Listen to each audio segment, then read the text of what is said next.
Ebben a módban meghatározott magasságban, meghatározott sebességgel és milliméter pontosan adagolt lőmennyiséggel fogja kiütetni a tüzet.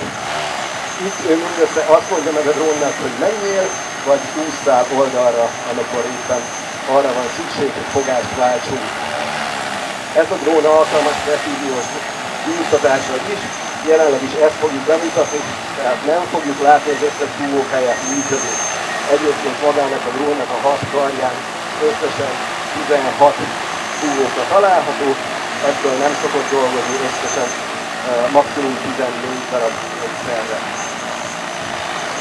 Most megközelíti a terület szélét, a belépési pontra fog eljutni, amikor a drón érzékelti, illetve Ádám látja, hogy jó helyen áll, elindítja a repülést. Ez a drón egyébként automata repülést szokott végrehajtani, amikor permetez. A repülési tervét RTK pontosan tudja végrehajtani.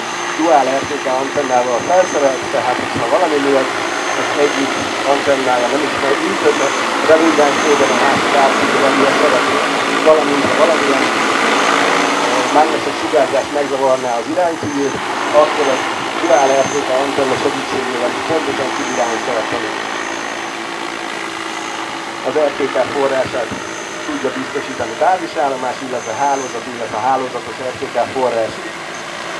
Hozzá elérhető nálunk akár bázisállomás is. Ádám most gyakorlatilag folyamatosan szemmel tartja a drón, és mindössze azt mondja meg neki, hogy menjen vagy álljon.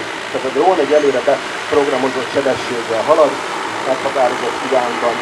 Amikor elérte a sor végét, akkor át tudja úsztatni a következő fogásra. Ezt is, ha beállítottunk 7 méter, egy gombnyomásra 7 métert fog ez a drón arrébb repülni. Alapvetően növényállomány fölött megközelítőleg 2 méterrel szoktuk végrehajtani a permetezést, így tudja, hogy látványos legyen a hátsó sorokból, és egy kicsit magasabban repülünk. A drón egyébként automata folyadékszint ellenőrző rendszerrel is fel van szerelve, ez a betöltést, illetve a repülési terv végrehajtását is nagyban tudja segíteni.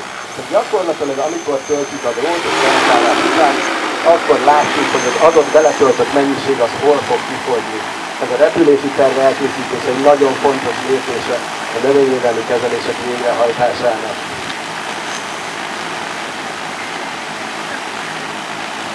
A drón egyébként rendelkezik 360 fokos akadályelkerülő rendszerrel, mindemellett azért a pilóta szerepe nagyon-nagyon fontos, ezért is lényeges egy képzés ahhoz, tehát csak azért, mert valami fel van szerelve, akár az életből is ismert önvezető rendszerrel, attól még kell egy irányító személy és folyamatos ellenőrzésre van szükség ennek a rendszernek a működtetéséhez.